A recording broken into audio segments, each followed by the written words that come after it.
Então,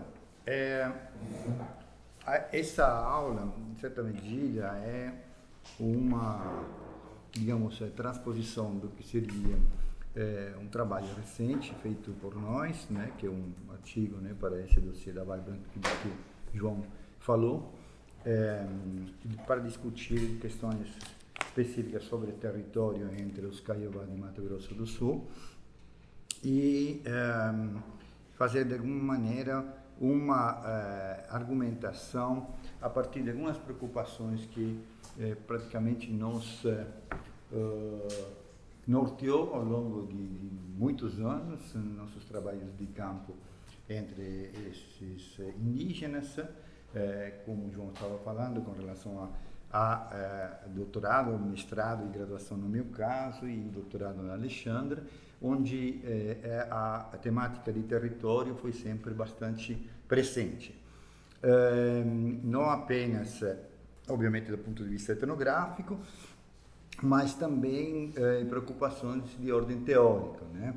Em diálogo principalmente com o João, com o conceito de processo de territorialização e de situação histórica, os dois conceitos que estão presentes no nosso trabalho.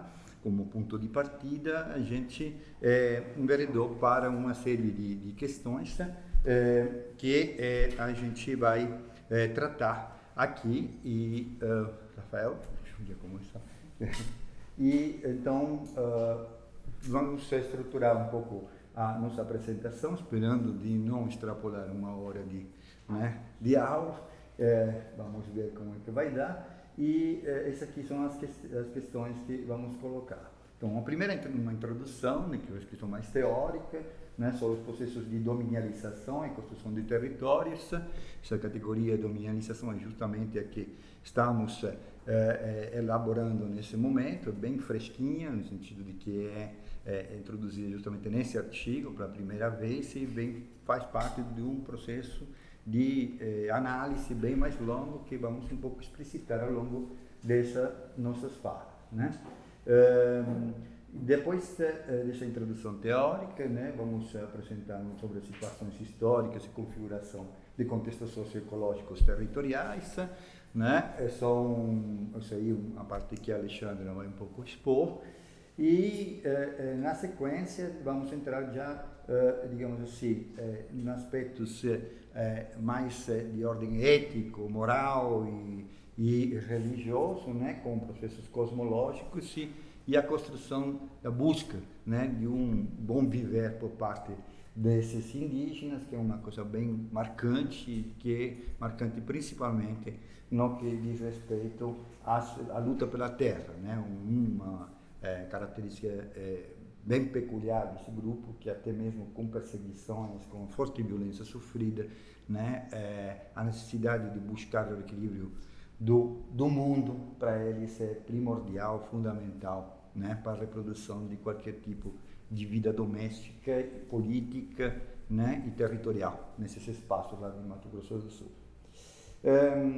Depois, na sequência ainda, vamos ter os últimos dois tópicos que dizem respeito, de algum modo, primeiro a essa preocupação sobre dominialização, mais voltada para uma modalidade específica de dominialização, que seria a ecologia doméstica, sendo que no tópico seguinte, com a dinâmica territorial, vamos ver os efeitos mais marcantes de outro tipo de dominialização, que seria o processo de territorialização do que João Pacheco fala.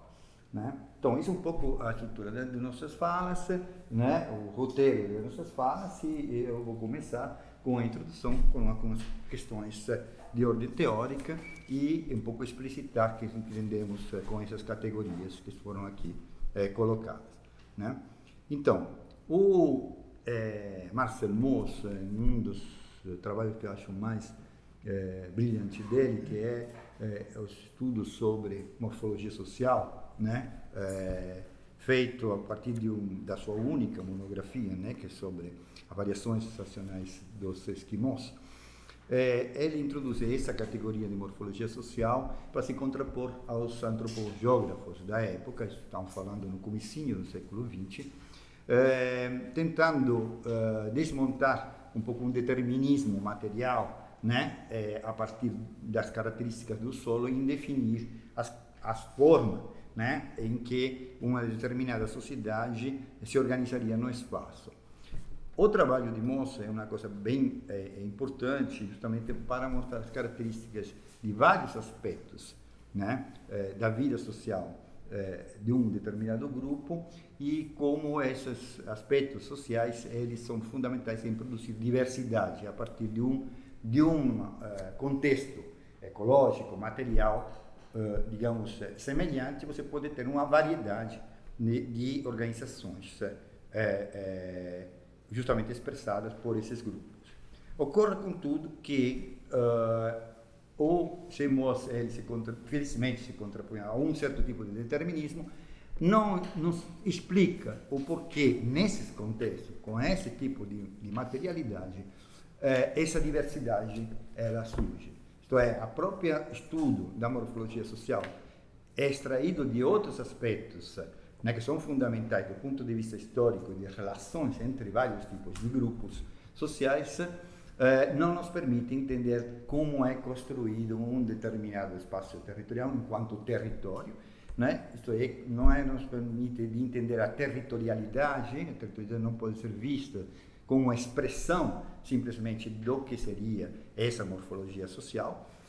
Para isso, nós pensamos de que é fundamental ver as relações, que são relações geralmente dissimétricas, que ocorrem a nível interétnico, isto é, entre grupos distintos, e a partir justamente dessa contraposição entre grupos, ver como se produz essa diversidade, inclusive em determinar a eficácia de relações com o solo e com os seus recursos, materiais, técnicos, econômicos, etc.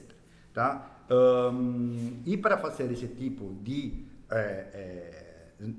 análise sobre esse tipo de relações, se torna também muito importante, do nosso ponto de vista, tentar evitar contraposições que ocorreram ao longo da construção da nossa disciplina e outras disciplinas de ciências sociais e humanas, que são contraposições muito marcantes entre, por um lado, a dimensão material, natural, digamos, do mundo, e aquela social-cultural, sociocultural, né? Então, essa posição natureza-cultura, que hoje em dia está tanto na moda, de tentar superá-la, né, de ir para além delas, etc., é o que nós notamos, é de que, de fato, se joga fora da porta uma coisa e faz entrar na janela, tá?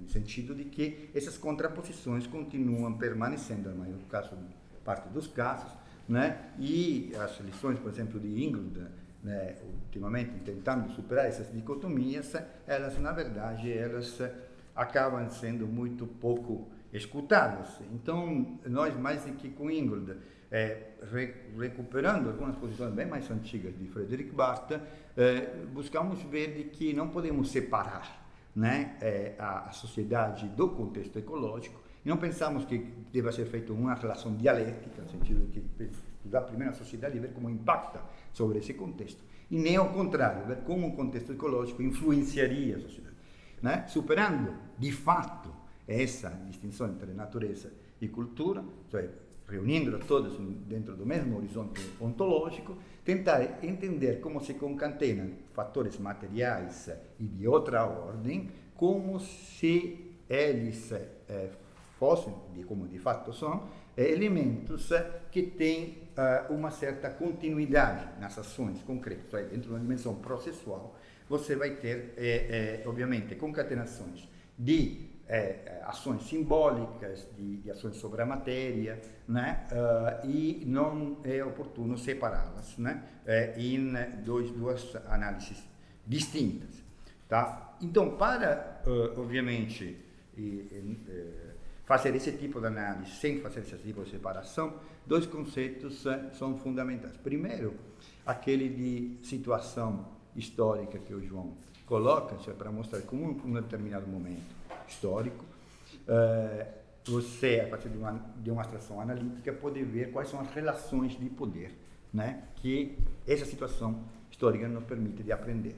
E essa situação histórica, ela obviamente não ocorre no ar, ele ocorre num espaço territorial, e esse espaço territorial ele tem certas características ecológicas, sociais e materiais, né, ecológicas. Então, daí que vem um conceito que, na minha tese de doutorado, expus, que é contexto socioecológico territorial, né? E esse contexto socioecológico territorial serve justamente como base, junto com a situação histórica, para se compreender como, de fato, as dinâmicas territoriais ocorrem, não por efeito de projeções, como dizia, de territorialidades, mas através de interesses distintos que se contrapõem e que configuram, através de relações de poder diferenciadas, esse espaço geográfico, né?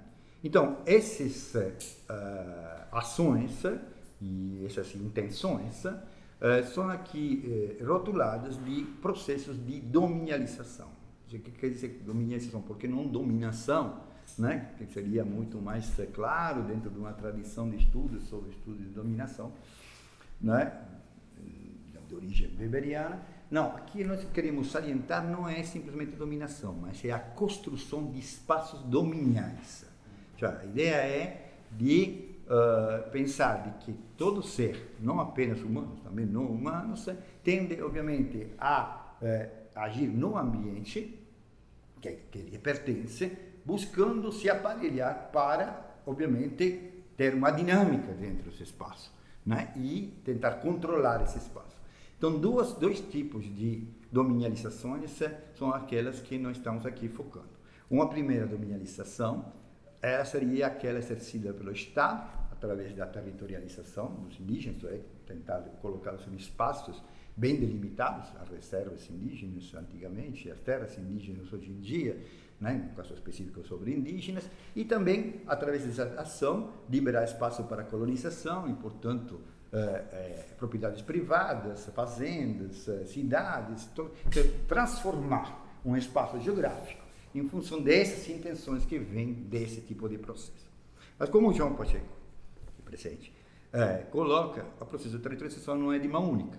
Ele, no momento que ele se exerce, implica em uma experiência por parte de quem sofreria, digamos assim, entre aspas, esse processo, que passa a elaborar não apenas culturalmente, mas estratégias políticas, econômicas, técnicas, etc., para agir nesse território.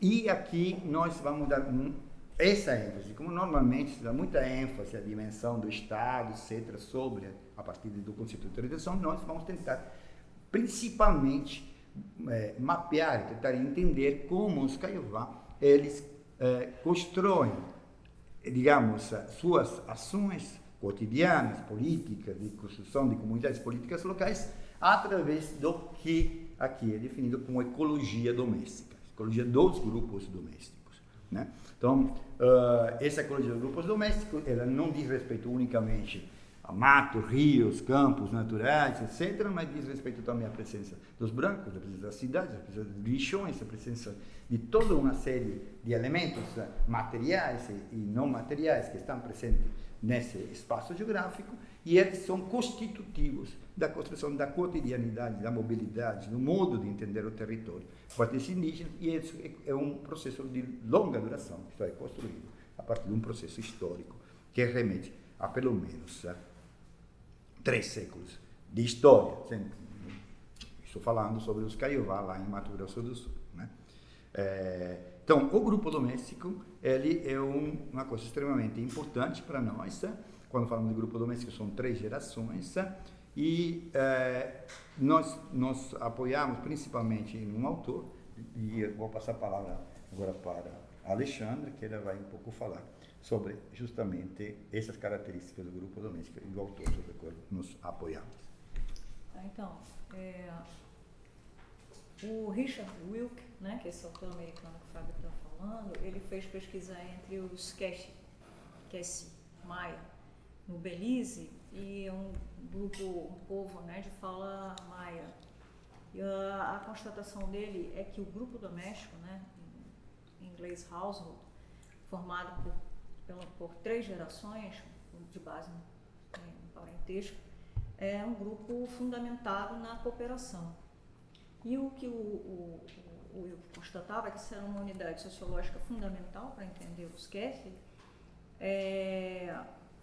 focando ele fundamentalmente a partir de uma cooperação em termos econômicos para a reprodução desse grupo doméstico, né?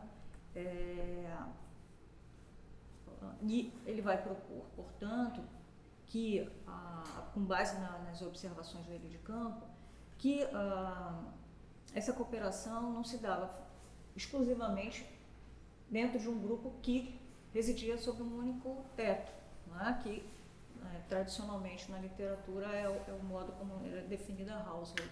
Mas ele vai constatar que agregados de unidades habitacionais, como ele está definindo,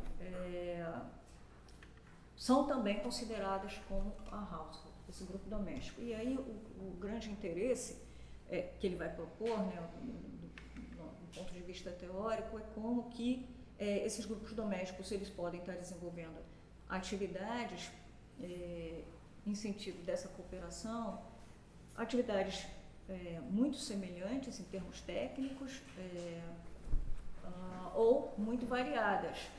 E aí, de acordo com uma pluralidade de casos empiricamente constatáveis.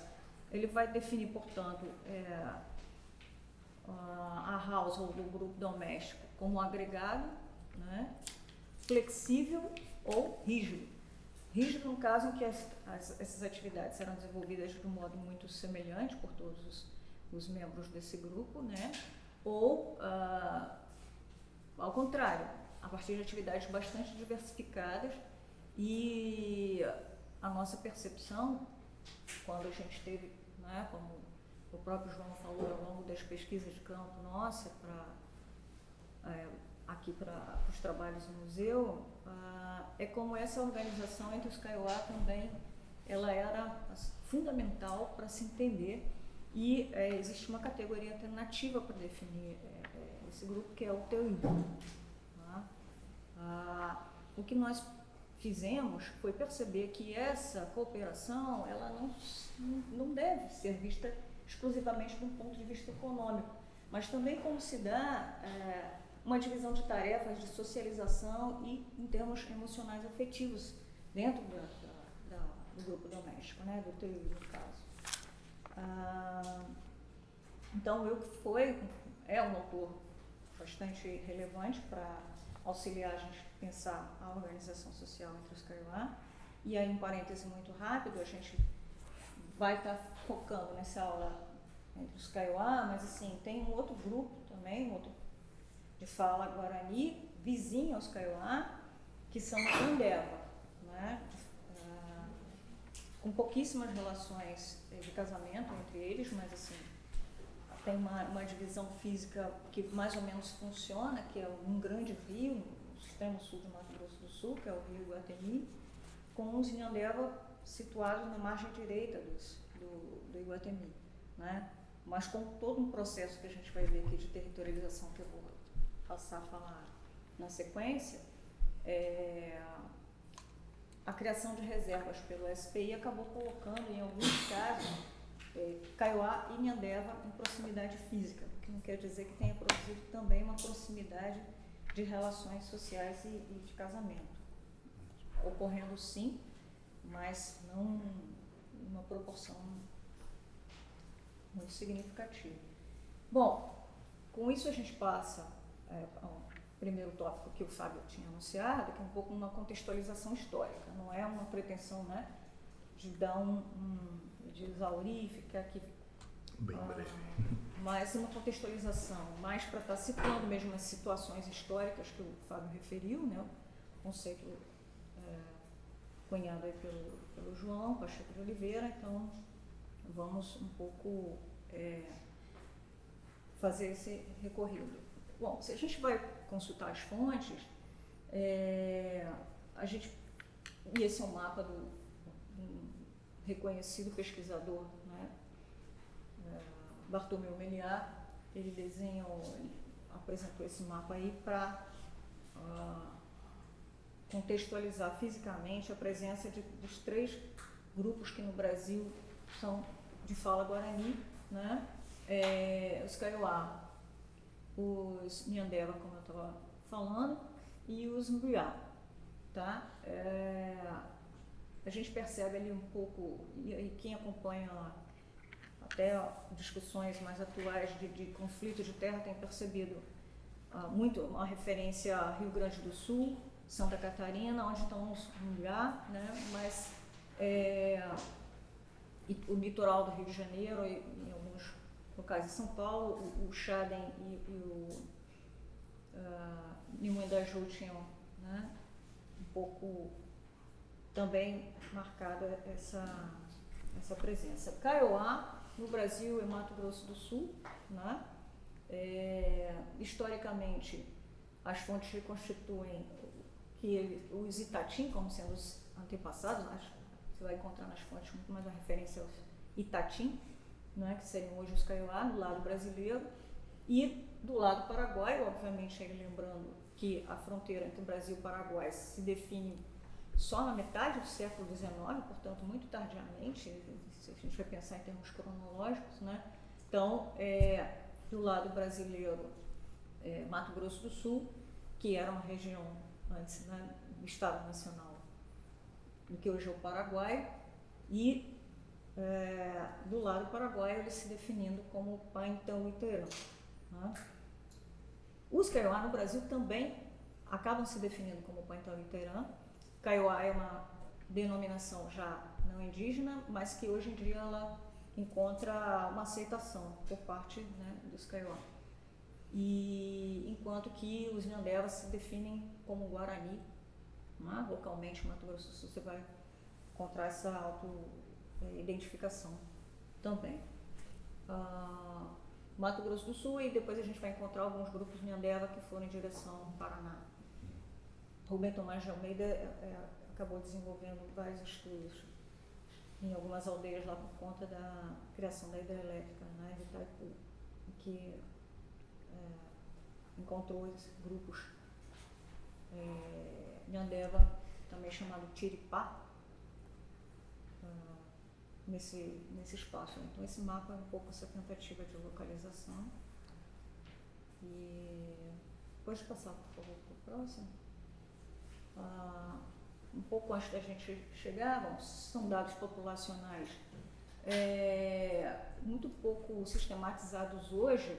Na época que a gente estava em Mato Grosso do Sul, a gente fez um pouco levantamento com base em dados da FUNAI e, sendo mais ainda precisos, os dados da antiga FUNASA, atual CESAI, e o que a gente encontra hoje, passados esses dados do lado brasileiro, segundo a FUNASA e a FUNAI para 2008, como 31 mil indivíduos, só que isso contempla tanto Kaiowá como Nhandeva, né, no lado brasileiro, esses dados, do Mato Grosso do Sul. E Oi? Eu sou Kaiowá. Sou Kaiowá? Uhum. Bom, então uma correção aqui do Fábio, né? Enquanto que do lado paraguaio, já um censo de 2012, essa população de 15 mil, Paintão Iterã, então, no caso, né? Se vocês forem procurar alguns sites hoje, acho que o site também do ISA traz informação, uma projeção de 45 mil indivíduos, aí sim entre Kaiowá e Nhandeva, né? E a FUNAI sempre lidando com a categoria de desaldeados, que são aqueles que não estão dentro das reservas e áreas recuperadas, vou falar um pouco desse processo, né, de criação dessas áreas a partir de uma luta reivindicatória de territórios. E você encontra hoje em acampamento, em beira de rodovia e raríssimos casos atualmente dentro de fazendas ainda, né, que se sobrepuseram ao território Kaiowá, mas a própria FUNAI e FUNASA lidam numa projeção de uns 10% de uma população chamada desaldeada, então vocês têm mais ou menos uma ideia de 50 mil indivíduos. Tá? Bom,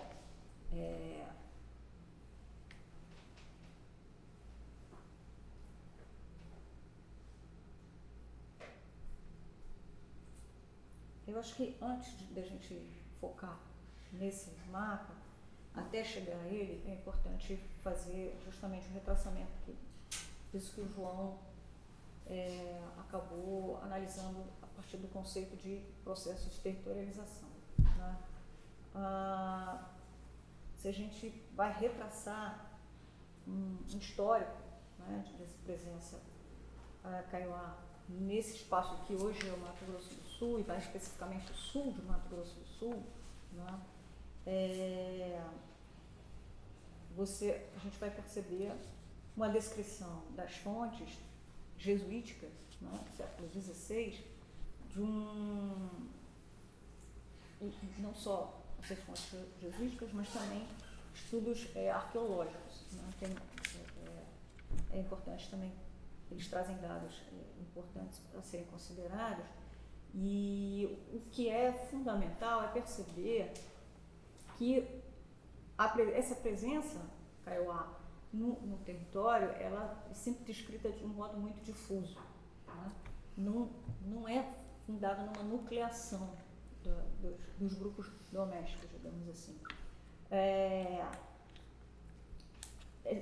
apresentada de um modo muito marcante uma centralização, uma centralidade da agricultura para a vida desses povos, portanto, né? Toda uma discussão sobre que a grande circulação no território que a gente percebe empiricamente, longe de se poder definir isso como nomadismo, né, como localmente, de modo muito interessado, definir, né, um nomadismo, portanto, uma falta de assentamento no espaço mais definido, os kaiowá muito marcado justamente em todo um calendário centrado até os rituais definidos a partir da agricultura. Né? O calendário, um grande ritual de batismo das plantas novas, chamadas abatikiri, batizava as plantas antes de se poder consumir, portanto, nessa centralidade da agricultura que já apareceu nas fontes coloniais. Né? E uma distribuição do espaço, seja em cabeceiras de rios e córregos, né, fontes d'água, e também ao longo desses cursos d'água. O que a gente pode perceber, portanto, é a relevância da circunscrição de fontes de água e desses rios que acabam delimitando bacias hidrográficas. Não é? A gente vai ver um pouco que não é para pensar a bacia como produzir categorias de restrição, né? Definir bacia tal, grupo tal, mas antes disso perceber como, de fato, empiricamente, certas características de realização ritual estão também muito marcadas por essas divisões que os rios acabam produzindo entre comunidades localmente. E a gente vai um pouco passar por aí para ver. Bom, essas fontes traziam, obviamente, com o período colonial, grandes malocas, onde podiam se encontrar até centenas de pessoas, não é? Portanto, grupos formados com base no parentesco dentro dessas grandes malocas, e depois o que era descrito são fogos domésticos, que eram muito bem demarcados dentro dessa grande maloca. Então a gente pode, a partir daí, tirar algumas constatações, né? Sem pretender estender observações que a gente percebe hoje, que eu estava um pouco pautando, né? Pontuando, dessa organização no espaço, com isso pretendendo compreender o período em que você tinha uma moradia dentro de uma grande maloca, né? Usar os dados de hoje para preencher, explicar o que seria uma organização no passado, mas, de todo modo, as comunidades que conviviam dentro dessa grande maloca, com o passar do tempo, a partir de todo o processo que vem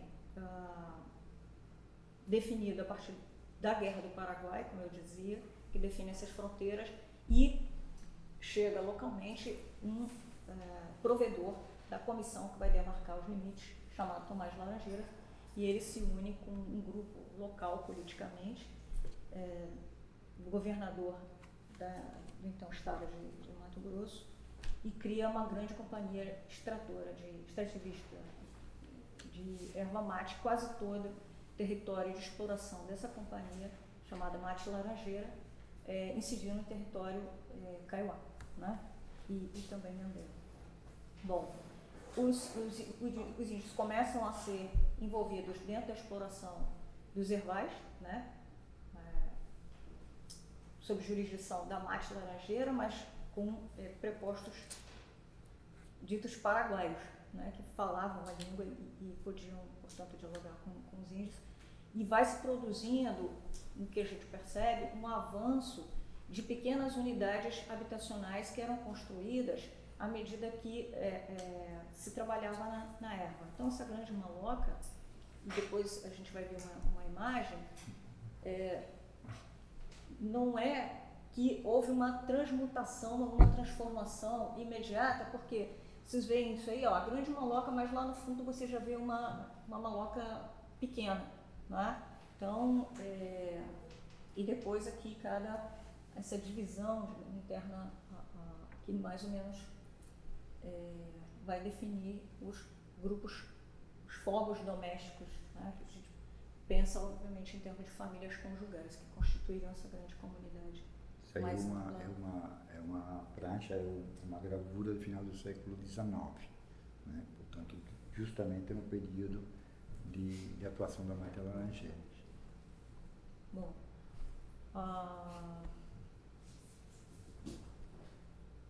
o que acho que vale a pena também remarcar é como essas malocas, elas, se por um lado apresentavam uma relativa autonomia, né, uma autonomia para esses grupos eram interligados fisicamente por trilhas, né, trilhas chamadas em Guarani Tapecuí, que as interligavam e, portanto, permitia a criação de relações, enfim, que vai produzir alianças por casamentos, enfim, toda uma rede física de comunicação que coloca esses indivíduos agrupados nessa unidade sociológica em relação. Bom, deixa eu me centrar aqui mais nos meus apontamentos e essas malocas se distanciavam entre si, isso é muito importante. As fontes descreviam como léguas de distância, isso para a gente pensar depois, a partir do processo de territorialização. Já no início do século XX, com a atuação do SPI, né, vai transformar completamente, enfim, vai produzir condicionantes para essa dispersão, que a gente está aqui um pouco, né, falando.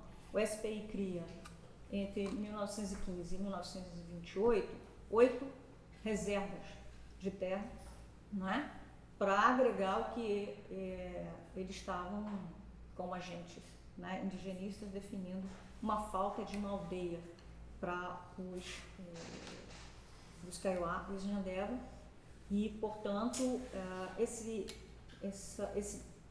assentamento difuso e guardando longas distâncias entre si, ele vai ser bastante afetado por esse processo de territorialização. Bom,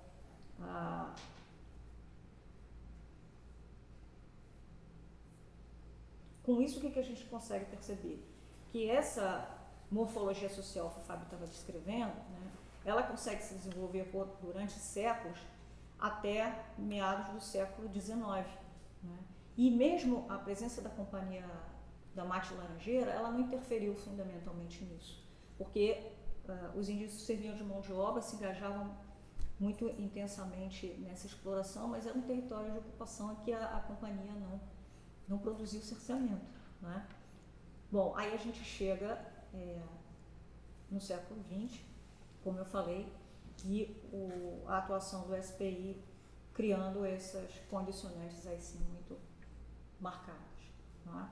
Como o Antônio Carlos de Souza Lima bem observou, e analisou, né, descreveu muito bem, a atuação da SPI, ela acaba produzindo, e aí lembramos, né, não vamos buscar generalizações, mas no caso específico do Mato Grosso do Sul, o intento era aldear para liberar espaço para colonização. Então você tem aí sim, né, no início do século XX, uma instalação, um processo muito intenso de instalação de fazendas, e aí o que acontece? Os índios viram a mão de obra para a própria criação, estabelecimento e manutenção dessas fazendas.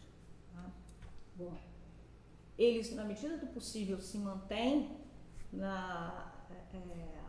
reproduzindo essa morfologia social deles, no que chamado fundo de fazenda, né? O Rubem Tomás de Almeida chamou um pouco isso. Você vai tendo aqui um processo de desmatamento para estabelecimento dessas fazendas e isso perdura, como a gente consegue encontrar nos documentos, registros da SPI, fundamentalmente, década de 40 do século XX marca o início de conflitos bastante intensos, né? Disputa de terra, que, no entanto, só vai explodir no final dos anos 70 e começo dos anos 80. Então, a gente tem 40 anos, mais ou menos, de uma convivência, né, entre os Kaiowá e os Patões, que vão chegando, fundamentalmente, do sul do Brasil, também de Minas Gerais, e depois, um período já dos anos 80, também do Paraná. Né? Então, há de se considerar essa conformação de ocupação, de colonização do Estado para um período mais recente, de como se dá essas relações, também, em grande medida, com o próprio MST, que vai ocupar e reivindicar a terra, muitas vezes em coincidência com reivindicação indígena, né, sobre o mesmo espaço. Bom, dizia eu, anos 40, e o que acontece para intensificar o conflito, ou melhor dizendo, para fazer com que o conflito passasse a se manifestar, não só nos documentos do SPI, como registro de queixa de índio. Você tem o chamado milagre econômico brasileiro, a mecanização, e aí um desmatamento muito intenso, e aí bom, os índios já não eram, né, maciçamente necessários, são empurrados todos para aquelas 8 reservas que eu falei que o SPI criou. Bom, o Rubem Tomás de Almeida, na dissertação de mestrado que ele fez aqui no museu, ele descreve isso muito bem, e aí vocês podem, para mais detalhes, né, procurar esse trabalho do Rubem. Bom, anos 80, inchaço populacional nas reservas, e tudo indica que o crescimento dos conflitos entre grupos familiares, grupos domésticos conformados em comunidades políticas completamente alheias entre si, colocadas todas juntas dentro dessa reserva, isso cria um efeito de panela de pressão, e eles começam a reivindicar terra. Não é? Bom, anos 90 começam os GTs em campo para a identificação de terra, e aí a gente vai chegar naquele mapa, por favor, Rafael. Isso Não, tinha outro anterior. Tem o anterior, esse. Né? Esse de 2005. Né? A gente percebe aí, acho que ele é interessante a gente ver um pouco essa diferença entre áreas, aquelas, deixa eu ver no meu que está mais nítido para mim, mas são os vermelhinhos que foram demarcados. Não, em amarelo foram as 8 reservas do SPI, né? Depois a gente tem, já a partir dos anos 80 e 90, resultado da luta reivindicatória indígena, e as áreas maiores em verde já são efeito. Vocês podem também, por uma comparação, verificar a proporção de tamanhos dessas terras. Verifiquem que as do SPI, né, em amarelo, por isso, não são só as do SPI, elas já trazem, por exemplo, Sete Cerros, e Jaguapiré já são resultado. Jaguapiré é o problema que a gente agora aqui não tem muito como apontar. Aqui bem no sul, né? Terra indígena Jaguapiré, ela é resultado de 3 despejos que os índios sofreram entrando e sendo retirados pelo SPI. Então, mas o que é fundamental ver essas áreas em verde, elas já são muito mais recentes, e aí eles se perguntar essa diferença marcante no tamanho das áreas delimitadas, né, elas são decorrência de todo um processo de reivindicação fundiária nos moldes não mais de tamanho utilizado pelo SPI, que era a velha légua em quadra, né, uma medida ainda colonial que foi utilizada pelo SPI para demarcar terra. E aí depois a gente vai ver como uma marcação de um sentimento de autoctonia na luta com os brancos, né, com os fazendeiros, e portanto, um movimento de buscar resguardar espaços em que antes não eram necessários, né? Então, a fixidez das cercas das fazendas, né, e esse modelo do SPI acabou tendo um efeito também na demarcação dos anos 80 e 90, no tamanho das terras feitas. E essas últimas a gente vai ver que acabam superando em proporção. Isso aqui é 2017 já. Essa aqui já é 2017 e resultado desses GTs que o João estava falando no início, que foram a campo, né? Saiu a portaria da FUNAI em 2008 para a gente começar as demarcações, e vocês podem perceber, né, esses verdes como eles são já bastante grandes, como eu estava dizendo. Bom,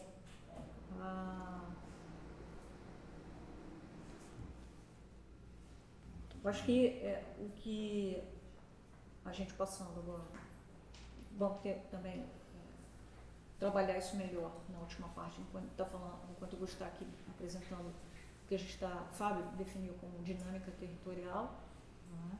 Como é que essas categorias, 2 categorias fundamentalmente, de Tecorrá e Tecorrá-Guaçu, elas passam a operar de um modo muito intenso politicamente, em termos reflexivos de se pensar um espaço dos Kaiowá e dos Nhandema em Mato Grosso do Sul. Mas o que, dando um passo um pouco antes, né,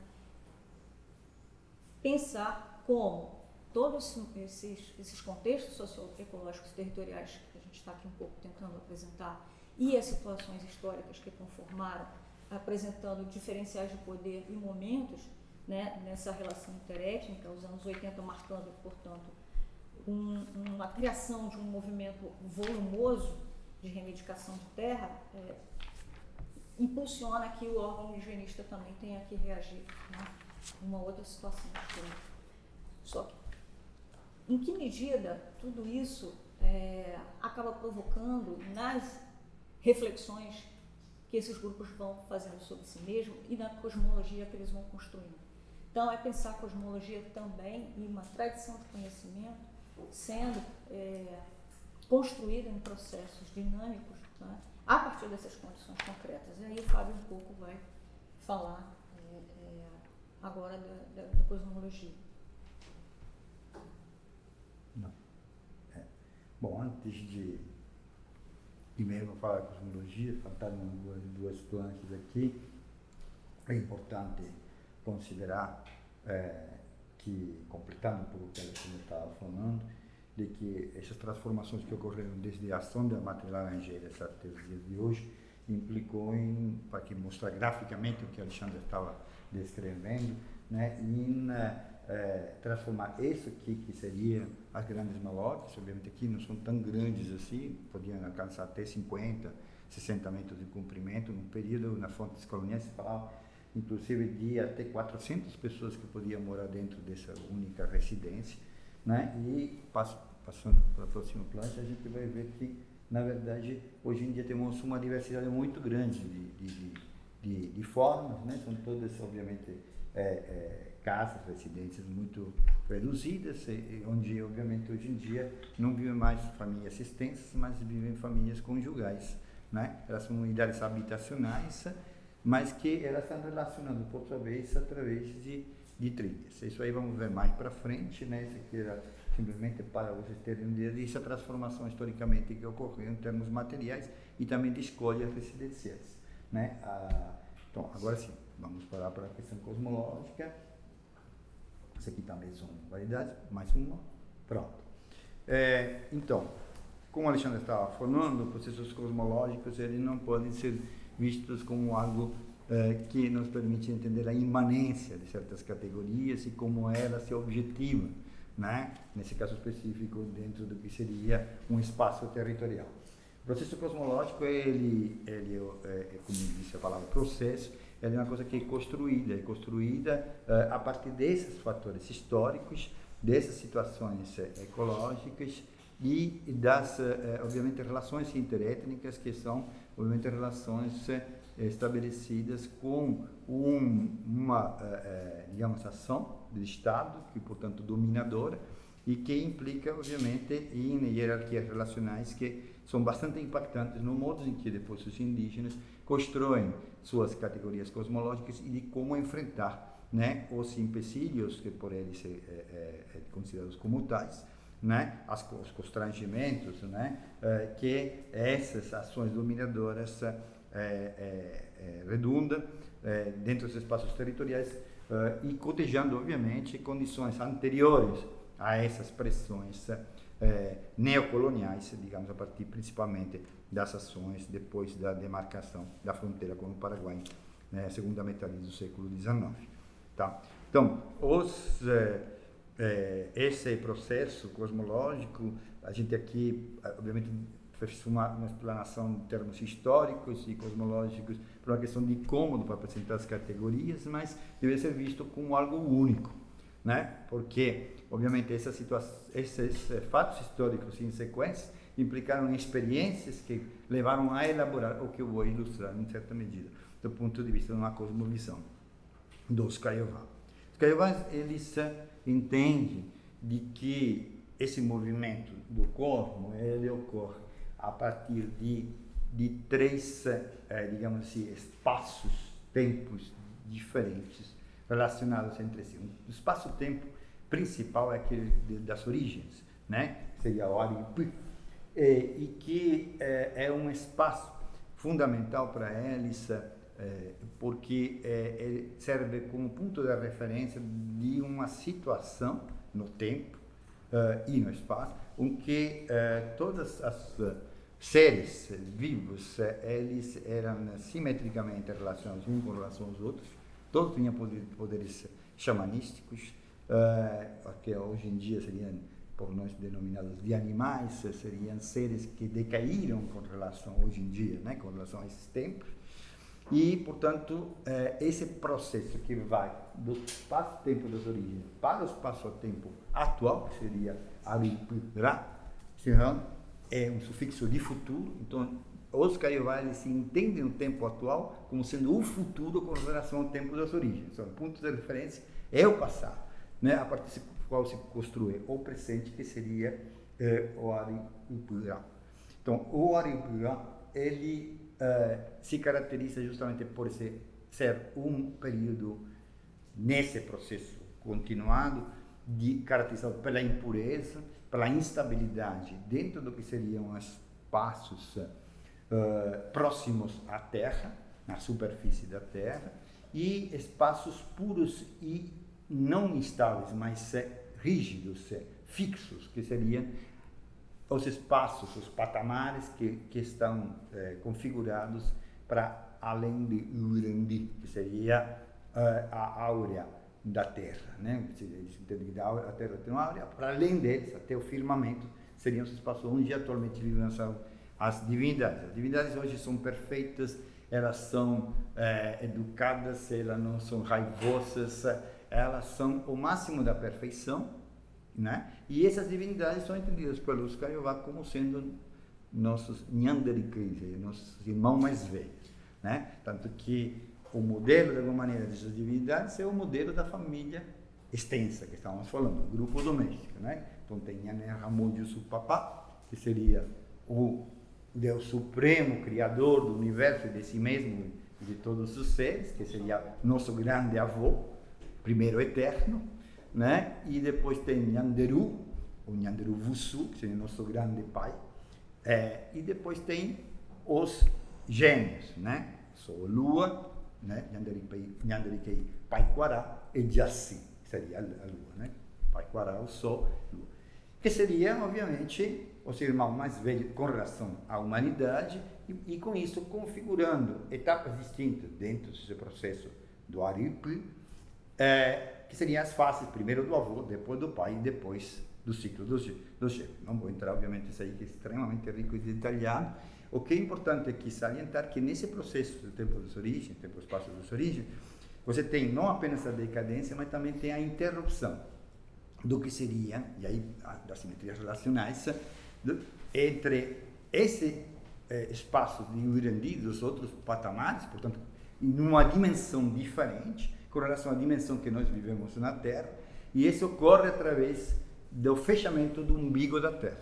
O umbigo da Terra, o Upité, é o espaço onde Nyanderu, depois de tanta raiva com a humanidade, depois do dilúvio que vai acontecer, fecha essa passagem entre todas essas dimensões. Então, temos ter relações entre dimensões distintas que passam a ser feitas só apenas por figuras como os xamãs, né, que eles, tendo esse poder, digamos, de ampliação dos próprios sentidos, conseguem transitar entre esses vários patamares e, recuperando essa ideia de fato de não contrapor natureza com cultura, né, e nesse caso natureza com sobrenatureza, as relações religiosas, como num artigo sempre na Vibrant eu coloquei, poderia ser entendido como um tipo organizacional. Então, esse tipo de relação que permite de estabelecer e distribuir poderes entre dimensões distintas através do exercício de sacerdotes ou de pajés, nesse caso específico, que permitem justamente de construir um arcabouço moral a partir do qual julgar determinados comportamentos, e esses comportamentos são fundamentais para entender outro aspecto que é importantíssimo, que é o Ararapuru, que seria o processo do fim do mundo. Diferentemente de como nós entendemos, né, o Apocalipse, que seria, não sabemos quando vai acontecer, mas é um momento, né, em que isso vai acontecer, nós não temos nenhum poder sobre esse acontecimento, isso seria dentro de uma tradição cristã, estou falando, né?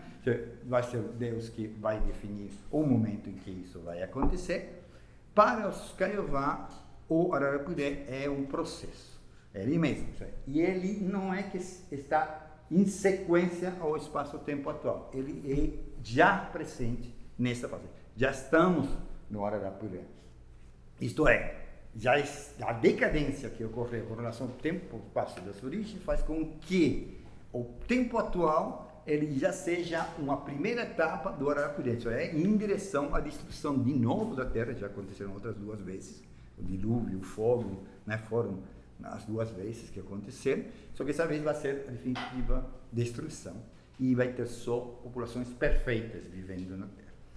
Só que os Kaiowá, eles agem, tem também uma distinção com o cristianismo, enquanto os sacerdotes são apenas intermediários. No caso dos xamãs, eles agem politicamente, né? Eles são atores políticos dentro desse cosmos, relacionando-se com as divindades e com os espíritos donos, né? De quais vamos falar mais para frente. Dessas relações, elas são muito importantes porque nessa conversa com as divindades se acelera ou se desacelera o Ararapuré, esse fim do mundo. Para ter uma ideia, na década de 50, depois de todos os conflitos fundiários que ocorreram na comunidade de Panambicinho, depois vamos ver uma foto mais para frente que mostra isso, acho que já daria para mostrar a foto, não é essa, a próxima. Essa aqui é o ritual de iniciação masculina em Panambicinho, essa aqui é uma foto de 93, aí vamos chamar Paulito. Então, nessa terra, na verdade, o avô não, a mãe, o pai, portanto, o sogro de Paulito, é o pai Chiquito, que é um grande xamã, que está inclusive agora a sua, digamos, biografia, né, colocada, né, a partir das memórias, né, do projeto de memória do João. O pai Chiquito, ele, vendo toda a negatividade dos conflitos fundiários e não tendo terra por causa da ação do Getúlio Vargas, na época que criou a colônia agrícola de Dourados e negou terra para os indígenas, eles fizeram um ritual querendo acender em vida todo mundo e acelerar o processo de destruição da terra. Tá?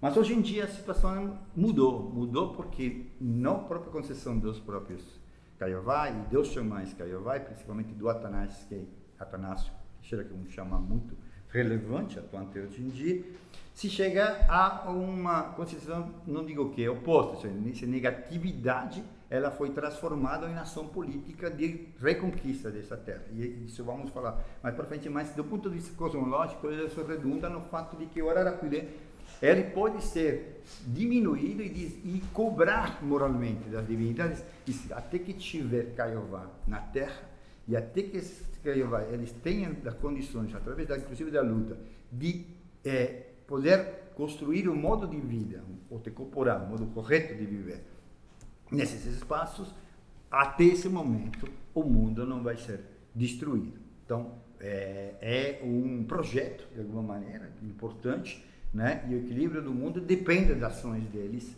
e das condições de acesso a esses espaços territoriais, né? A Terra, ela, no tempo, espaço-tempo da sua origem, ela foi construída com um disco pequeno assim, né? Era de uns 10 centímetros. Ele foi ampliado e ele está apoiado sobre uma grande cruz feita de um material, de uma madeira chamada chiru.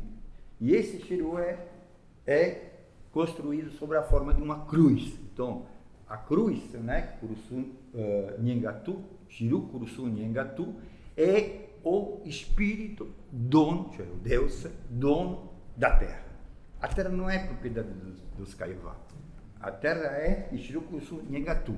E essa terra, ela é concedida para fazer bom uso, né? Parafraseando o Estado, é como dizer, né? A terra é tradicionalmente ocupada, né?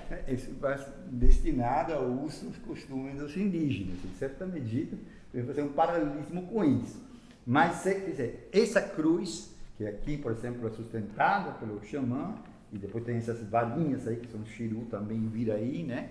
Que são os Ivirajá, os ajudantes do xamã, eles um modo para você construir de certo modo, esse equilíbrio, através dos rituais e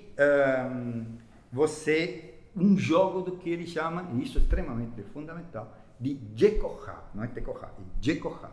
O Jekohá é o suporte, um jogo de suportes. Então você tem a terra que ela tem como suporte uma grande cruz, né? Depois na terra você tem várias localidades onde você tem as famílias extensas que eles herdam o Chiru, que são esses aí, e você tem os Tamões, que seriam os avós, né, os chefes dessas famílias extensas, que são os depositários desse Chiru, e que transmitem, né, para os próprios filhos, para os próprios netos, e também entre xamãs, e que fazem com que cada localidade ela seja, que vamos ver mais para frente, a relevância, são chamados Tendap, são justamente os lugares a partir dos quais se constroem as relações com os espaços territoriais mais amplos e a partir dos quais também se constroem as relações políticas, que seriam os Tekohá, né? Que seriam os lugares onde realizamos nosso modo de ser e de viver, né? Então, isso um pouco, assim, panoramicamente, né? Já estamos bem avançados para colocar questões de base éticas e cosmológicas que são fundamentais para compreender por que tanto também, né, estão tão aguerridos nessa luta. Não é simplesmente uma questão de ordem econômica, né, que também é, obviamente, mas existe todo um aspecto ético, moral e religioso que é extremamente relevante ser colocado aqui, né? Então, agora vamos para a questão da ecologia doméstica. Pode passar. O que aconteceu aqui?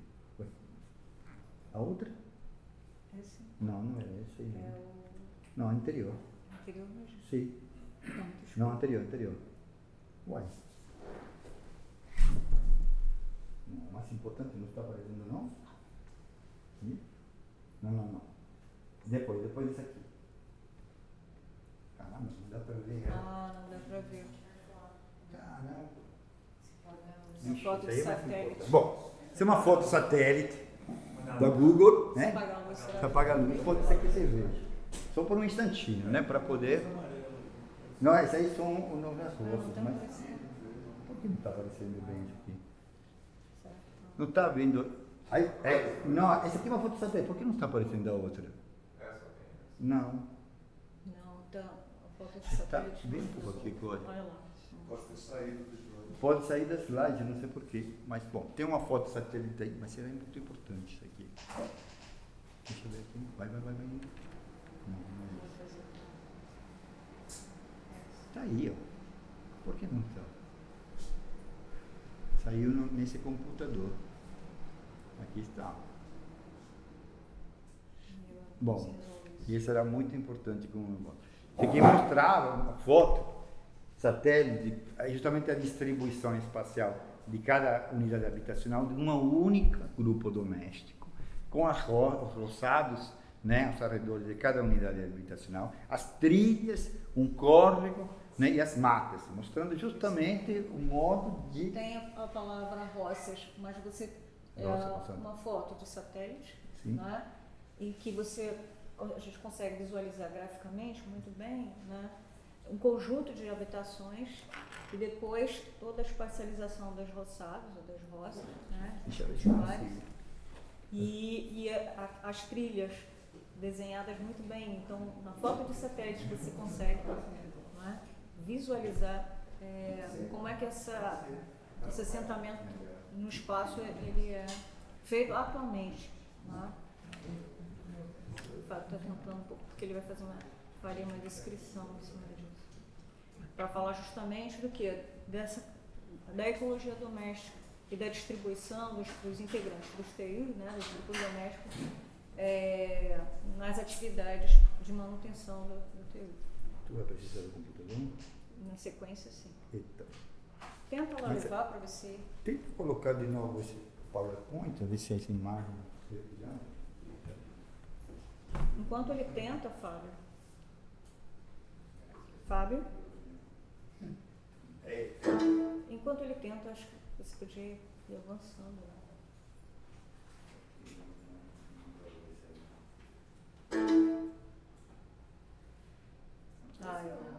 Sim, está aparecendo. Agora apareceu. Tá, É bom, mas tem que apagar a luz. Tem que apagar a luz. Ué, Deixa assim. deixa assim. Deixa assim. Pronto, e apaga a luz, vai apagando a luz. Pronto. Isso. Agora está perfeito. Ok.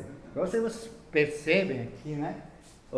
Esse aí, o círculo vermelho que tem lá é o chefe da família, é o tamanho. E aqui tem os vários filhos, né? Que estão colocados essas distâncias, para você possa ter uma ideia. São de 300, 400, 500 metros uma de outra. Eles têm as roças, né? Que estão lá, tem um córrego. Aí, isso aqui é na terra indígena Piraquá, né? Nas margens do rio, na nascente do rio Apa, que é um dos afluentes do rio Paraguai, né? Quase já na fronteira com o Paraguai. Então você vê aqui cada pátio com as residências e esse tipo a partir desse tipo de configuração que se determina tanto as relações internas entre eles, né, de visitação, pelas trilhas. E aí, talvez se você aqui, por exemplo, tem uma trilha que vai para cá, pela roça, aqui comunicando as várias casas, e aqui por meio do mato, chegando aqui na residência do tamanho, né? João Moura é um caso específico aí.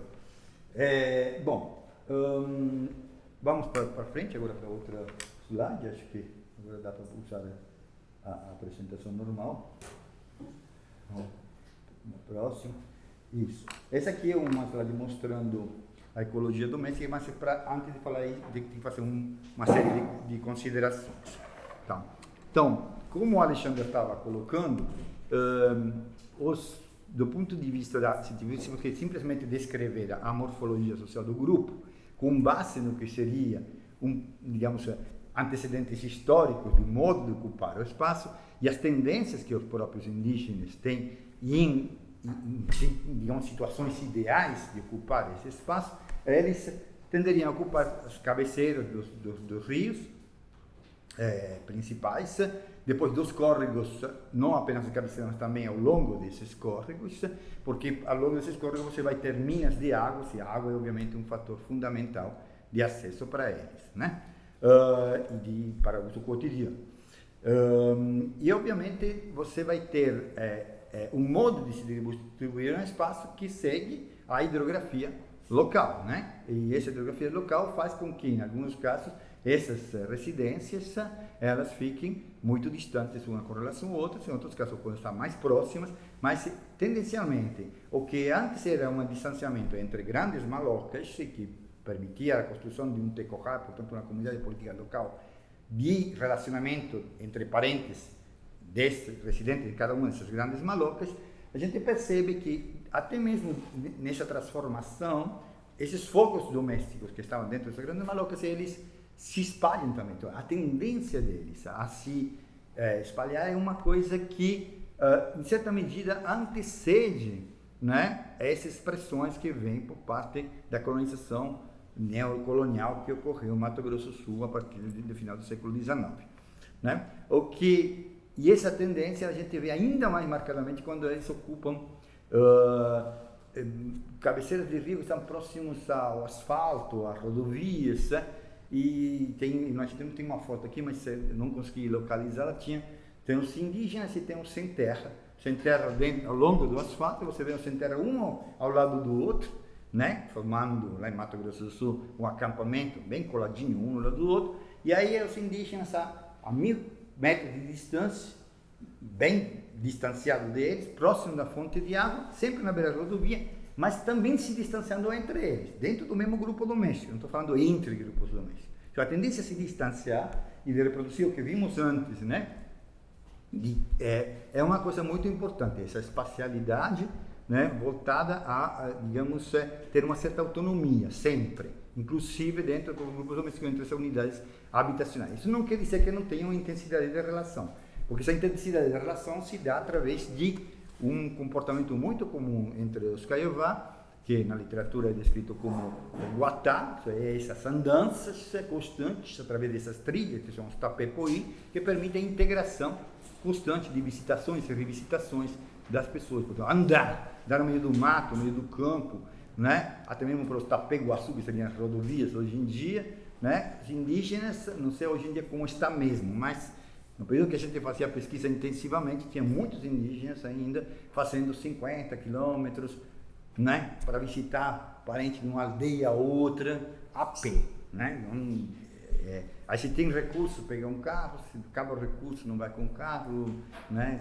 Era muito comum, por exemplo, o Atanás, que é o xamã, se recebia aposentadoria, gastava de táxi, depois se acabava o dinheiro, tinha de ônibus, não tinha mais dinheiro mesmo e a pé. Então, isso é uma coisa que depende justamente desse tipo de administração dos recursos e como chegam e quando obviamente tem à disposição você acaba muitas vezes torrando eles, até mesmo por questões éticas que eu não posso aqui tratar por questão de tempo, tá?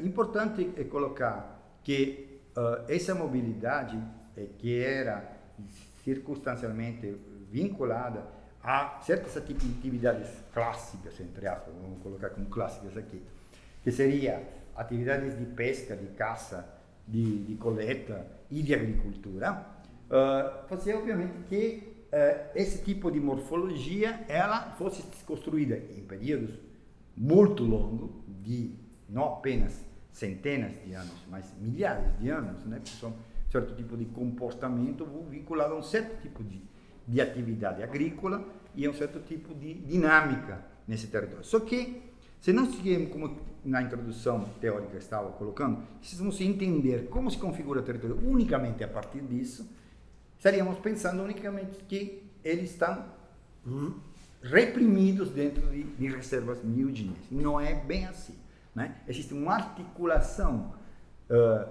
de estratégias para fazer com que até mesmo situações bastante complicadas e de pouco acesso, né, a espaços territoriais mais amplos que não sejam as terras que são concedidas para eles, eles definem estratégias políticas, técnicas políticas de apropriação do que tem à disposição nessas novas circunstâncias. Então aí é importante colocar uma questão que é bem marcante nessa transformação e nessa flexibilização dos grupos domésticos depois de, obviamente, passarem a residir em residências menores. Qual é essa transformação bem marcante? São várias, na verdade.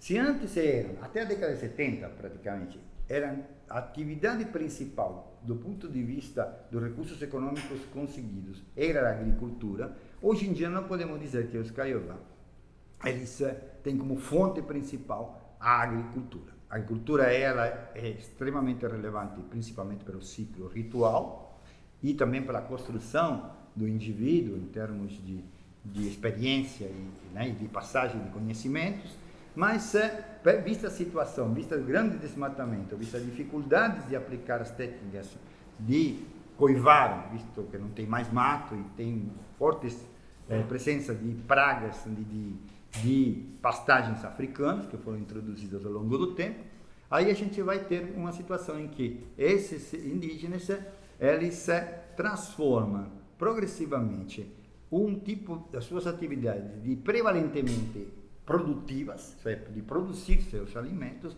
para atividades, são amplificadas, são, digamos assim, enfatizadas as atividades de aquisição. São atividades de aquisição que os Kaiowá definem de Djeheka.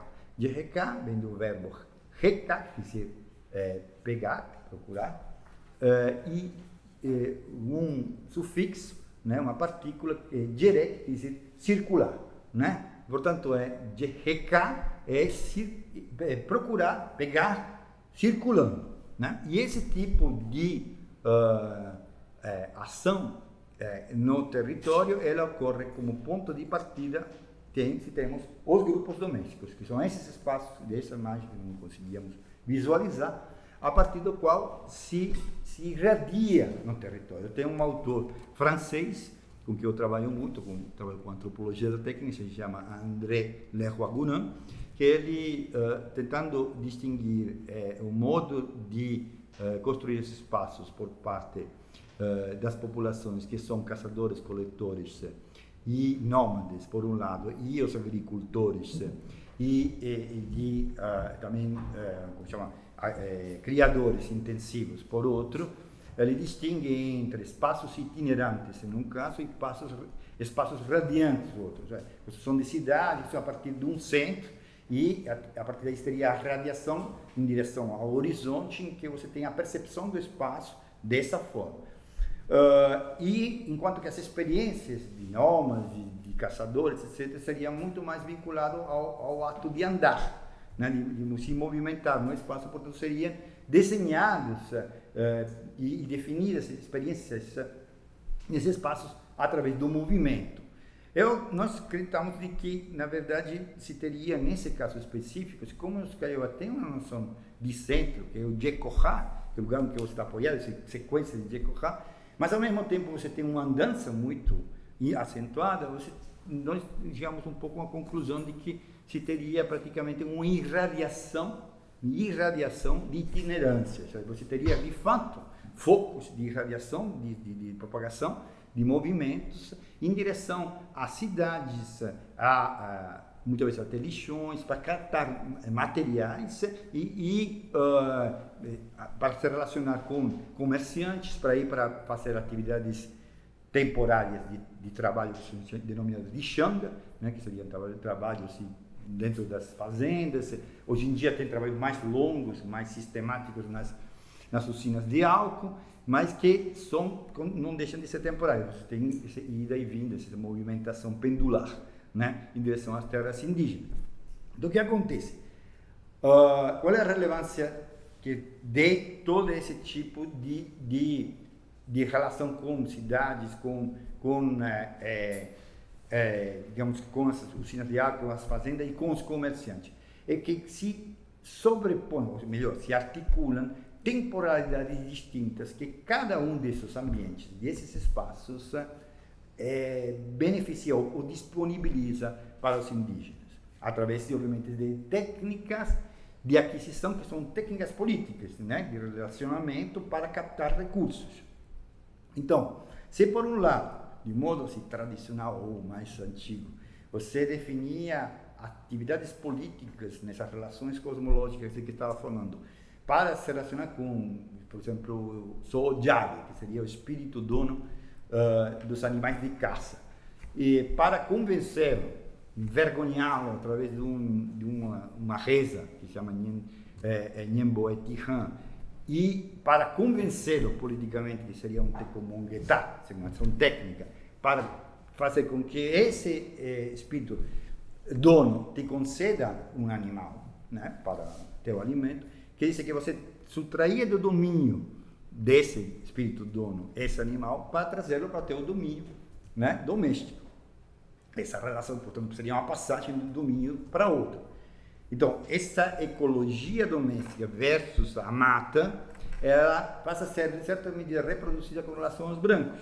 Tanto que os brancos com que se tem a cotidiana relação são definidos por eles de patrões, não apenas os fazendeiros. Também os comerciantes, que foram muitas vezes até pessoas com que tiveram relações de compadrio, com que trabalharam no período anterior, no desmatamento, na década de 50, são chamados de patrões, e com que se criam vínculos para fazer com que seja criado um fundo de recursos através da administração do patrão, né, do que eles não teriam condições moralmente de administrar. Então, se você tem um recurso, você torna o recurso. No momento em que você concede muitas vezes os cartões, né, de aposentadoria e dá para o comerciante de confiança, até mesmo sabendo muito bem de que os recursos dessa atividade comercial são 2 vezes ou 3 vezes mais caros que um mercado, né, onde você não tem essa relação, eles preferem isso porque através disso eles determinam uma concatenação de temporalidades distintas.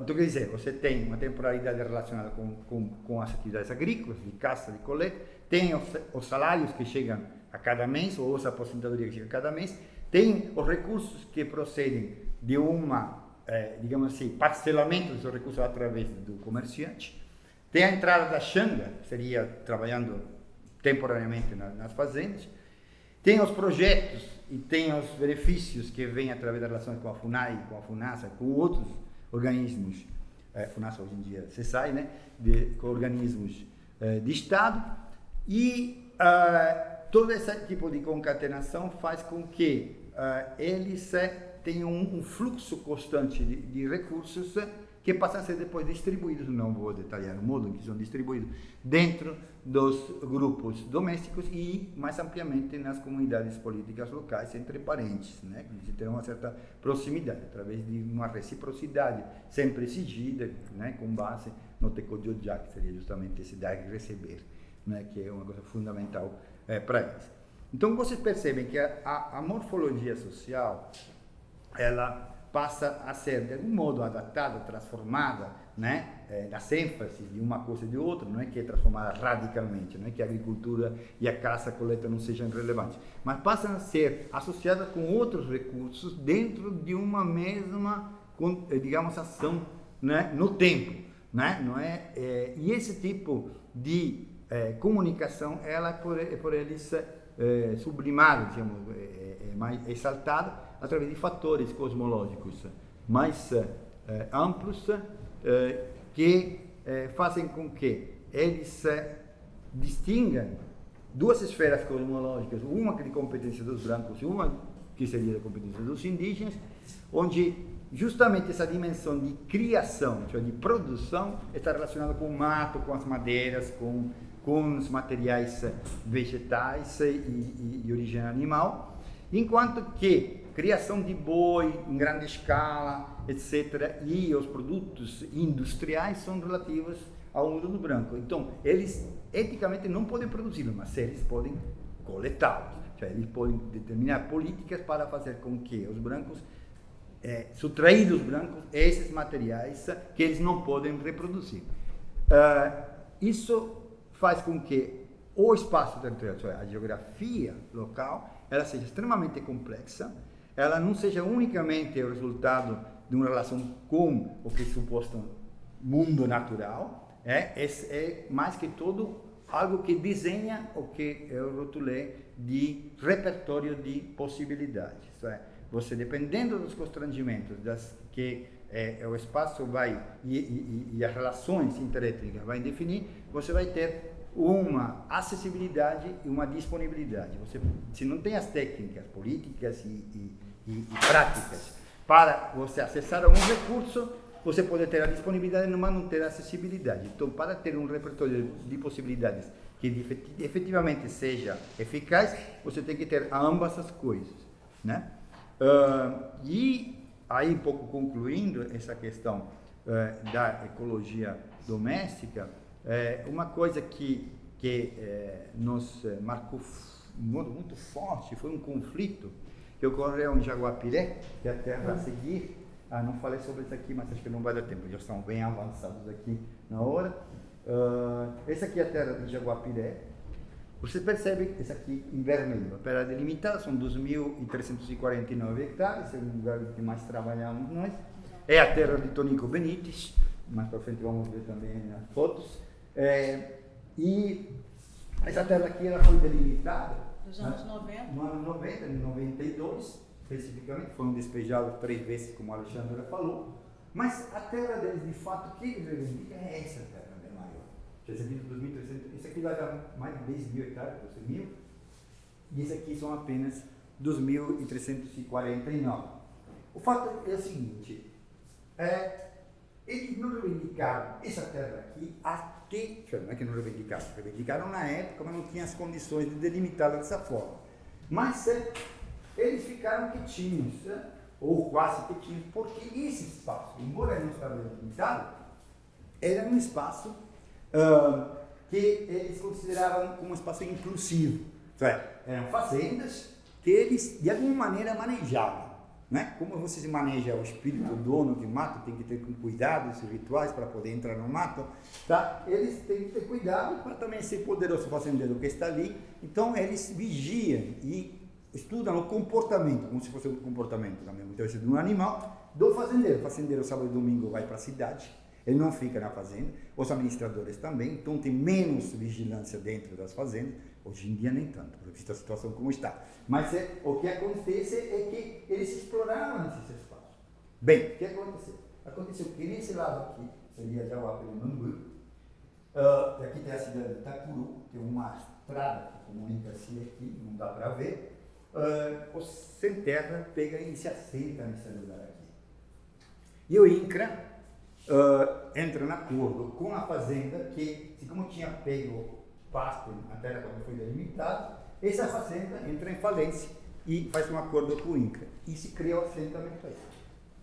O Ministério Público, na época, ele tendo que tutelar os dois lados, o sem terra de um lado e os índios do outro, não soube, pouco que quase que se lavou as mãos, não sabia como agir. E a gente foi contratado para fazer um informe técnico breve sobre essa situação. E nessas circunstâncias, os indígenas estavam bravíssimos com isso. E você, não, mas isso aí, Jaguapiré-Mambu não pode ocupar. Mas por que isso? O procurador disse para a gente, mas por que então não reivindicando quando estava o fazendeiro? A situação é bem simples de se responder, não precisa tantas vozes. Tá? Não é que o fazendeiro ele seria bom para eles, só que não era um espaço que se tornaria exclusivo de alguém, como agora é um assentamento. Tá? Era um espaço que de algum modo podia ter um manejo. Então, insistindo a presença do fazendeiro, de algum modo, a partir das residências que estão concentradas aqui, eles conseguiam explorar esse espaço e tirar sustento dele, né? Segundo os seus modos de agir. Então, isso foi um retrocesso, né? Efetivamente. Isso aconteceu em vários lugares, em terra que eu delimitei, que aí em Andeba, dos Iuicatu, se desencadeou a reivindicação mais forte no momento em que o espaço que estavam reivindicando há muito tempo, mas nunca tiveram a energia de ocupar, quando se criou um acampamento na beira da estrada e sabiam que estava sendo expropriada uma terra nesse lugar. Então você percebe que, portanto, esse aumento ou diminuição da ênfase sobre uma reivindicação não quer dizer que a reivindicação não exista, mas é algo que ocorre com ênfases maiores ou menores, dependendo de circunstâncias muito particulares, né? Então, essa ecologia doméstica que leva justamente a explorar esse espaço maior e que leva também a configurar esses acampamentos e esses momentos mais críticos do ponto de vista político, ele está centrado em um tipo de organização do espaço que, como estávamos dizendo, diz respeito aos grupos domésticos e às vezes alguma parentela, não a comunidade política assim inteira, mas uma parentela, e em espaços menores dentro do que seriam os tecohá, que são denominados pelos indígenas de tendape, né? Tendape, né, que são esses locais aqui que vocês veem, está vendo esses locais aqui? Isso aqui seria o tecohá, e é justamente a partir desses tendapes que se constroem essas reivindicações. E com isso passamos para o último tópico, né, passando a palavra para Alexandre, já sabiando para a conclusão. Para ser bem breve, né, assim, a gente chega num item que a gente denominou de dinâmica territorial e, fundamentalmente, se a gente fosse pensar em termos de situações históricas, a gente está, né, do mesmo modo que você pensou que o mundo começou a ser destruído, e eu acho que em grande medida, em grande medida, essa sensação de degradação, de perda, do fim do mundo, né, já num processo, tem obviamente a ver com a restrição das condições de vida de um modo drástico. Né? Então, o que a gente tentou um pouco nesse tópico de dinâmica territorial é pensar como os desdobramentos desse processo de territorialização, portanto de restrição de espaço de circulação, e a partir dessa descrição que o Fábio, né, acabou de apresentar, de recado, você seguir aquilo que a Constituição, no artigo 231, diz, né, espaço de uso e ocupação tradicional. Mas, fundamentalmente, tentar analisar como determinadas categorias que expressam essa percepção do espaço, sobretudo uma percepção, uma constatação efetiva de quanto você pode estar nesse espaço, para além das restrições da territorialização do Estado. O que a gente constatou em campo, ele, em alguma medida, se aproxima do que as fontes coloniais descreviam, sobretudo num dicionário jesuíta, Montoya, né, José Ruiz Montoya, descreveu em 1639, que é depois apropriado fundamentalmente no início no lado paraguaio por alguns pesquisadores, e eu vou citar dois deles, né, a Susnik, nos anos 80, começa a ter uma produção bastante intensa e significativa, e depois o próprio Meliá, que eu citei aqui, né, no início, no mapa dele, junto com dois outros antropólogos, Paz Grumberg e Georg Grumberg, e eles vão produzir uma etnografia em meados dos anos 70 no Paraguai, no caso dos Grumberg com o Meliá, e meados dos anos 70, e a Susnik, né, no começo dos anos 80, final dos anos 70, começo dos anos 80, portanto um período mais ou menos aí que a gente identifica, coincidentemente, ou talvez não, com esse movimento de início, né, de reação ao processo de territorialização e reivindicação de terra, tanto no lado brasileiro quanto no lado paraguaio. No lado paraguaio a gente não vai explorar tanto, mas assim, qual é a relevância para a produção antropológica, né, para pensar essa territorialidade e as categorias que expressam essa territorialidade. O Montoya, recuperado pela Susnik, né, ele vai descrever algumas categorias, e a Susnik ela vai digamos assim, não exaltar, mas remarcar bastante uma categoria que é de Guara, né? Linguisticamente, Guara quer dizer procedente de, né? Guá, né? Procedente de. Iguatemi, Guá. Por exemplo, Rio Iguatemi, né? Iguatemi, Guá, aqueles que são procedentes da bacia do Rio Iguatemi. Bom, a Susnik vai identificar dentro do Guara uma categoria que ela formula, que é de Teuí Oga. Teuí a gente já viu, né? O grupo doméstico, e Oga, casa, né? Residência. Articulados dentro de um espaço mais amplo que seria o Guara. Ora, o Meliá e os Grumber, eles vão fazer toda uma reflexão, e aí eu vou citar aqui, né? Acho que é importante citar como é que eles estavam pensando o Tecorá.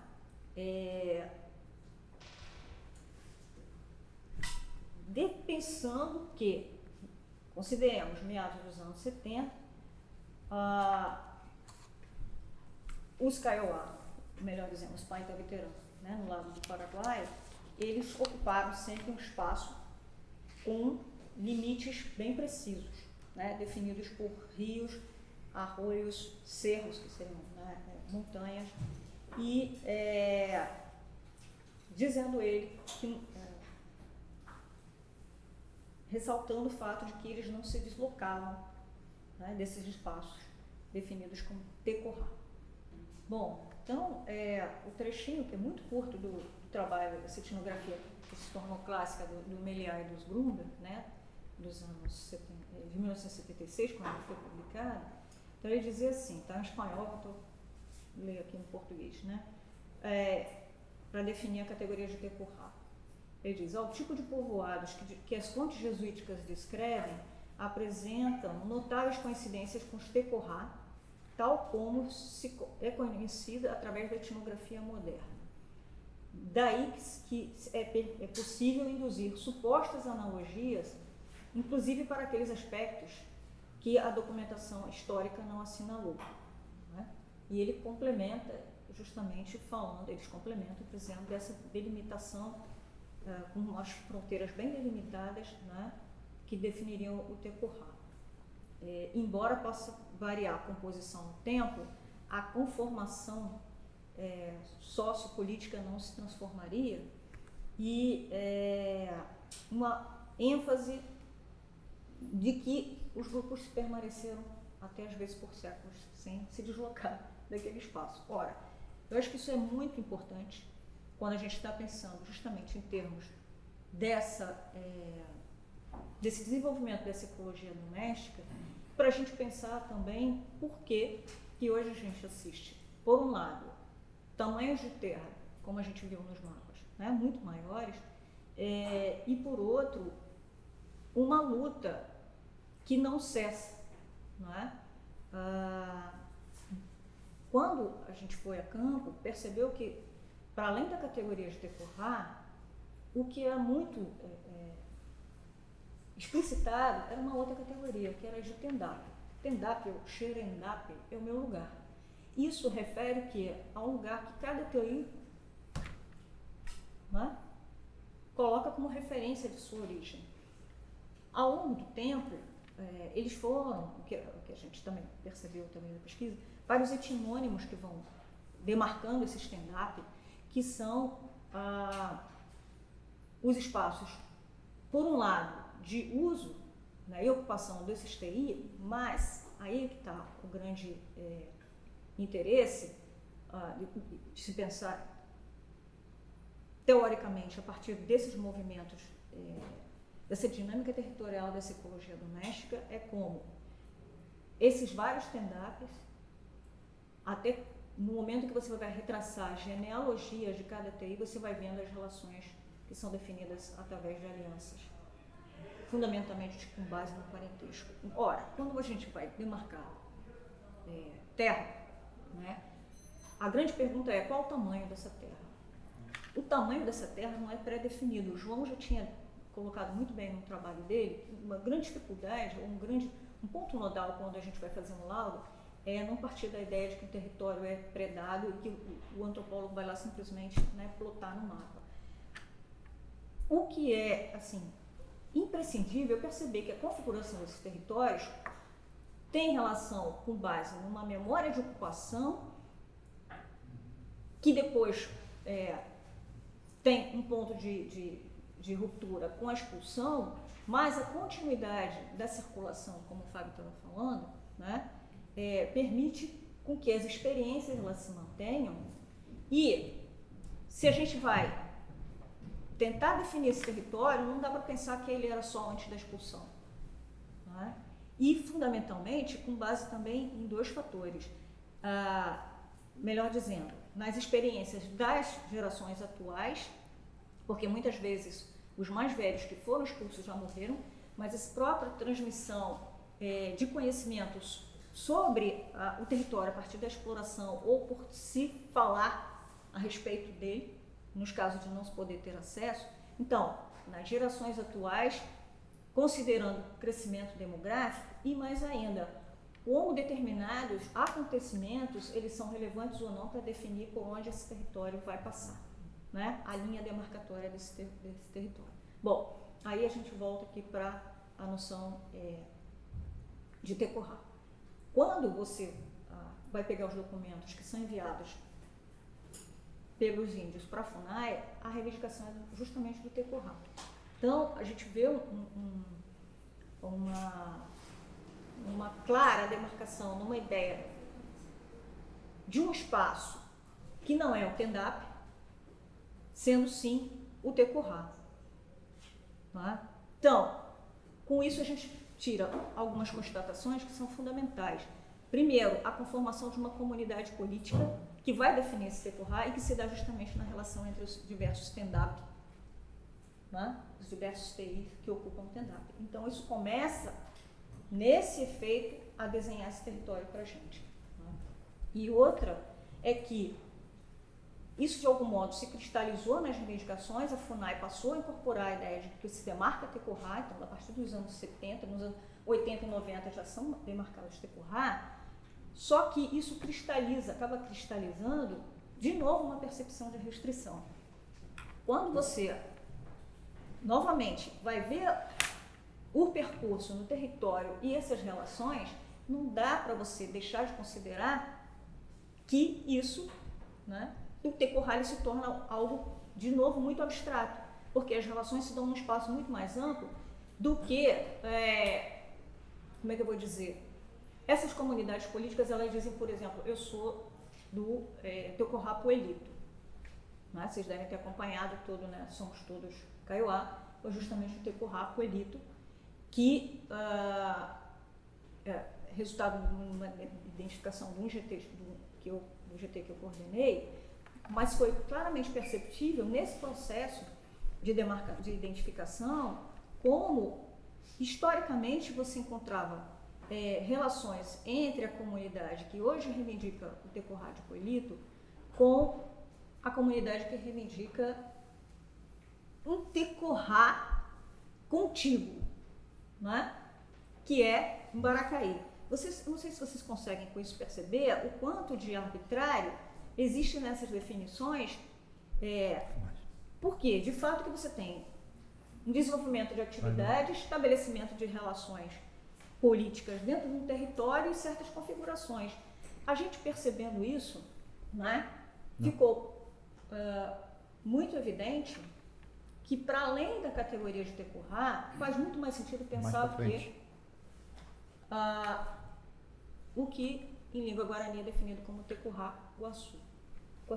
O Açu, né, voz do Iguaçu é grande. Mas, com isso, não significaria, de modo algum, a gente pensar que as relações que se dariam dentro de um suposto Tecorrá, eles seriam simplesmente ampliados e elevados a uma outra escala dentro de um Tecorrá Guaçu. Não, de fato, o que a gente percebe é que essas relações, elas próprias configuram uma espacialidade muito mais ampla, que faz muito sentido ser qualificada por essa categoria de Tecorrá Guaçu, né? Poderia voltar só um pouquinho a imagem anterior? Esses foram os Tecorrá Guaçus, né, que a gente um pouco identificou em campo, e a partir daí todo um diálogo com a FUNAI para que os procedimentos de demarcação passassem efetivamente a levar em consideração essa mobilidade e essa territorialidade.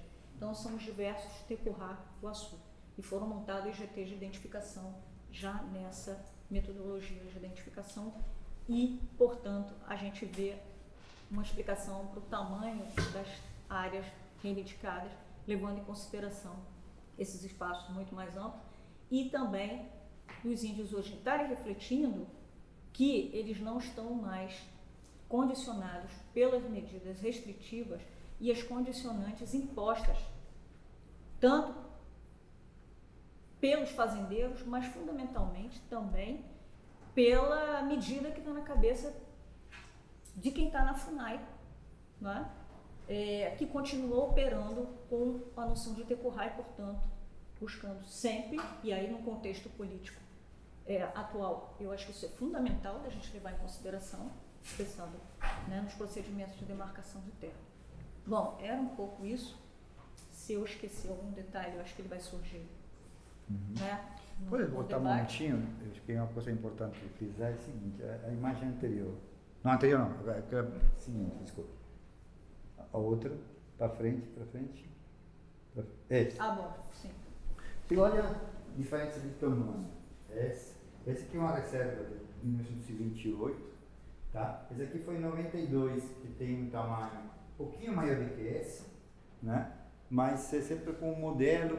Na década de 80, as terras delimitadas, os relatórios antropológicos, mas antes da Constituição de 88, que foram demarcadas no começo da década de 90, ainda são terras bem diminutas, e seguem um pouco o modelo de como foram reservadas as terras no Paraguai. Então, a Amélia falava de terras de apenas 200 hectares, dizendo que os indígenas ficaram fixos aí por muito tempo. É óbvio que é uma condição muito particular, em que mas só que essa categoria foi um pouco reificada, né? Uma coisa bem estática, um modelão, né, do que seria um Tecurá, né? Porque ao passar do tempo você vê a transformação. Essa terra aqui tem 41.200 hectares, essa terra que eles chamam de limite. E aqui nesse espaço, não dá ainda para colocar, porque está ainda engavetado, mas está lá na FUNAI ainda. Tem outros 2 relatórios que a Alexandra fez. Essa terra aqui faz parte, são 3 terras, o Iguatemi pegou a 1, 2 e 3, apenas 1 que foi, né, as outras 2 são maiores. Quer dizer, na verdade são 50 e elas são compostas por vários Tecurá, né? Então, o que uno percebe é que, na verdade, os tamanhos e o modo também de se organizar, eles são historicamente datados, eles têm que ser entendidos a partir dessas situações.